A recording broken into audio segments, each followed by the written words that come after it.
Ninja. Stitch. We're here to do our first review on our first Gentleman's Club. Yeah. In the Bay Area. Yeah, we out here in the Bay checking out some Gentleman's Clubs. So we went to a club in San Francisco called the Crazy Horse. So Stitch and I checked it out. It was a special night because we got to meet the lovely, talented Sophie Dee. Sophie Dee is fine. She was bad as fuck. Bad as fuck. So yeah, Crazy Horse in SF. It's located, I guess, near the Tenderloin district if you're aware of the area. If not, it's downtown. It's easy to get to off of BART. This was Stitch's first strip club in California. So I'm going to ask you, your first impression of this place, what did you think? I enjoyed it overall. Just to give a brief summary to touch on what you said, it was in walking distance of BART, which was really nice. We got off the BART train, and it was maybe like a 3-block walk, I would say. The place was really cool. I liked the setup. It reminded me of kind of like a model runway stage in terms of how when you walk in, you sort of, and I think you said it used to be it used to be an old theater. I believe an adult theater. Oh. I'm not 100%, but it does have the old theater seats, and it has the theater set up. The seats face where the screen would have been. However, there's some seats that are inverted to face a center stage. When you walk in, you sort of go down a ramped style incline as if you were walking into a movie theater, except you were descending into the actual theater itself. There's a general area where you walk down these, I'll just call it an aisle for lack of a better term. There's seats on the right and left side. I'd say it's about maybe 10, 15 rows of seats, about 5 or 6 seats widthwise. Yeah. Then as you approach the stage, once you get to the stage, it's sort of like a catwalk runway. And from that aspect, there's 3 rows. And obviously, when you're sitting front row, you give the girl $1, just common strip club etiquette. Of course, but common. It was a really cool. It gave like a vintage aspect feel of it, as if it was like I don't want to say older strip club in terms of the girls there, but in terms of how the architecture and the style was, it reminded me of more of an older style building. Now, we talked about the ladies that were there. How would you rate the ladies here in this particular club versus, I guess, a standard one from the South? That's tough because I hold New Orleans very, very high standards in terms of strip club women. You go on Bourbon Street, you can go to a strip club, find Asians, blacks, Latinas, anything that you want on Bourbon Street. So it's hard for me to compare. Overall, it was pretty nice. There were some Asian chicks that were looking pretty bad, had really nice asses. Wait, hold up. You're going to have to do a subcategory here because you managed to get yourself caught up on a lap dance. Oh, yeah. Yeah, so lap dances are, obviously you go to a strip club, you got to get a lap dance. Sort of got dragged into the lap dance area. It may or may not have been my fault. It probably was your fault. It probably was, but you ain't catching me. It's hard to, because I only got one lap dance, so I don't want to judge the entire establishment based on the one. This is one particular girl, one particular style. Because we didn't get a chance to sample everybody. Right. We were there to pretty much see Sophie Dee. Yeah, the lap dance was nothing special from the one chick, but it's hard for me to give a full rating on. So quickly describe the chick. It was an Asian chick. She had a really big fake. You said it's fake. It probably was fake. It was fake. Fake ass. It was fake. Hips to waist ratio. Them thighs did not match that ass. I'm just saying. And I mean, it wasn't anything special. She wouldn't have been my first choice to get a lap dance from.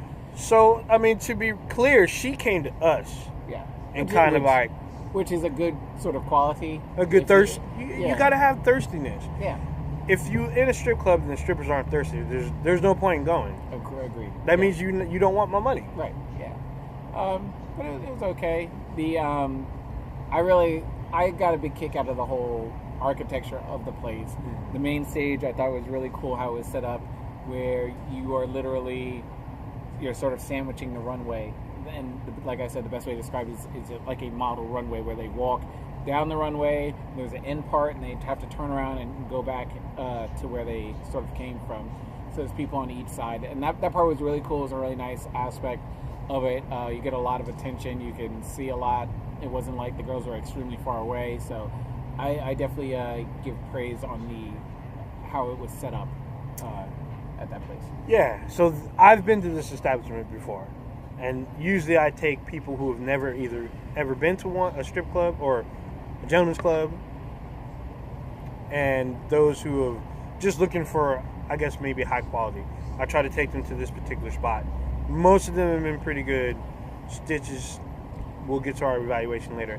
So let's talk about the main event. Main event was Sophie Dee. Now, the rest of the dancers there, they had like their own flavor or whatnot. They had their own kind of energy. Sophie Dee took it to a whole another level.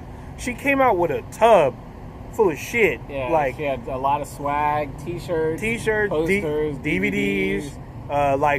Did they call them like call sheets or she had like headshots or something? Yeah, she had glamour pictures. shots, yeah, there you go. She had glamour shots. Man, so what this woman did, right? She has these big bibbity bappums, right? They're like triple D. Yeah, she had these big old bibbity bappums. So she took her little glamour shots, rolled them up. She had them rolled up already with the rubber band to them. And she'd come to you and be like, okay, what do you want? Yeah. Do you want ass or titties? And she came to me, because I threw some out.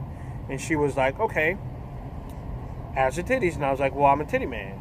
So y'all take the titties. So she'd take her poster, camera, squeeze them in between the titties, and you had to fish them out. You had to go bobbing for her picture in her titties. Yeah, not to give away too much what Sophie Dee did, because if Sophie Dee's in your city, go check her out. She, by far, and I've seen a couple like adult performers at strip clubs, she was probably the best one I had seen. She put in work. She was very interactive with the crowd. I highly recommend it. She wasn't just there off her name alone and just expect no. She was really good with the crowd and everything that was there. So I definitely highly recommend it. On a show. Yes. We were there to see a show. She gave us a show. Yes. You got treats. I mean, you got gifts for coming to see her. Yeah. Granted, you have the show donations. Yeah, of course. I mean, it's a business. But she came out as Wonder Woman. Yeah, she had the Wonder Woman attire on, and actually you can see the outfit on her Twitter. Oh yeah, that's right. Yeah, I think it's like at Sophie Dee. At Sophie Dee, you can follow her. Yeah. This particular club in San Francisco will always have a adult film star every weekend. So if you're in the Bay, you're able to go and check it out. They have a website. It's crazyhorse-sf.com. Yeah.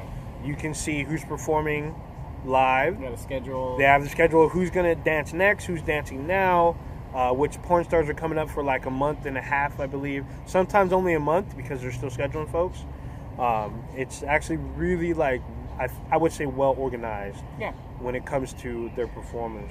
So the whole ambiance, is Stitch pointed out, he enjoyed. I enjoy because it is fairly comfortable, even though the seats are movie theater seats. You are kind of close to whomever, but you have the ability to sit farther away. You don't want to sit next to someone who might start jacking. It is also fully nude, which means they don't serve alcohol there. This is true. Yes, if you don't know this, in Cali, if it's fully nude, no alcohol. If it is bathing suitish or places you can lingerie, put pasties on. Yeah, if it's lingerie, not fully nude, then they will serve alcohol, but you need to be 21 to get in. Usually the 21 and up are kind of like they're I guess not donation fee, but to get in is usually cheaper. Okay. So we enjoyed the ambiance.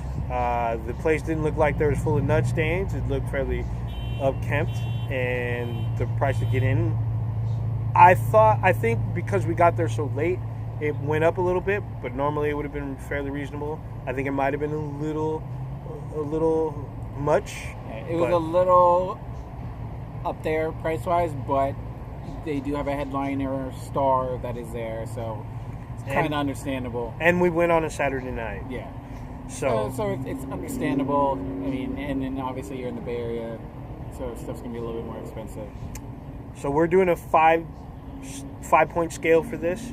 Stitch, your first gentleman's club in the Bay, out of 5 stars, what do you give this? Okay, well this is sort of tough because Sophie Dee for me made that place. Am I rating it on my experience there with Sophie Dee or just the place in general? You're gonna have to rate it. I can probably give both if I think about it. Yeah, just give it. Well, you're gonna have to combine because if you went on a weekend basis, you're gonna see some kind of star. I would say if I were to just take the actual star that was Sophie Dee there and just take it out, I'd say it a 3.4. I really like like I said, the layout of the place. So, and obviously I've only been there the one time, so it's hard for me to just base it just on that thing. I thought there was some room for improvement with some of the girls, but Sophie Dee definitely made it for me. If they are constantly bringing in a star every week, I think that is something that's obviously really great. And if those stars are as energetic and crowd-oriented as Sophie Dee is, then I would bump it up to probably a 4. She definitely made the entire experience for me, and I would imagine that other actresses and stars that go to that establishment, they understand what it is that they need to do. They're selling themselves, not like literally, but selling their personality and what it is that makes them stand out, which she did a really good job of, and getting me to be an actual fan. I wasn't following her on Twitter, but afterwards really? I was like, I don't think I was. I followed her on Twitter and everything, and she put in work. So I definitely think she made the experience for me jump up. For me, I've been to the establishment before, so I have to say I've been there numerous times before. So I'm having to say, I don't want to know. I'm not a regular, but I'm familiar with the place. I'm familiar how it's run. The thing about compared to other places that I've been to, they have a lot of performers, not high caliber performers, just performers that work there in general. So they're rotating numerous girls all night because the time that we were there, we did not see the same girl get on the stage twice. They do have the double poles on the stage, and they do have 2 girl shows, sometimes 3 girl shows. There's only really one girl that did pole work. Yes, there was. That was unfortunate, but I have been there when there's been numerous girls doing pole work. But the thing is that is available. Okay. Some places it's not as prevalent, and they don't rotate as much. Sometimes you'll see the same performer perform in a very short period of time. This one, they're rotating, constantly. And like there were ladies coming and going. Like some girls finish their shift, we never even get a chance to see them. So they always have a constant roster, which is good. Also, the fact that they have stars a lot, nearly weekly, has always been a good upsell for me. So I've definitely given this place a 4, and I always highly recommend this to people who've never been either out of state or who are looking for a place to hang out in the Bay and they want to go to a gentleman's club. I recommend this place all the time. So there you go. This is Stitch Old on, Ninjas, yeah, Old Ninjas Gentleman Club review, keeping it classy. Keeping it classy.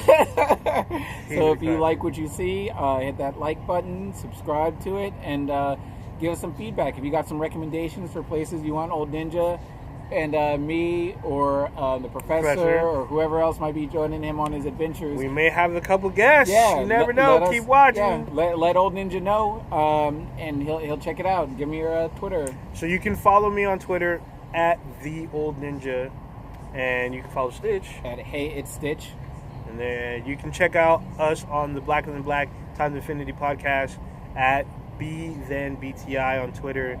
You can check out our Facebook page as well. It's Blacker Than Black Times Infinity. You just search that on Facebook, will come up. And shoot us some questions or whatnot. You can slide in the DMs, do what you got to do to try to contact us. We're really fairly open about our communications. So, thanks for watching. Come check us out again.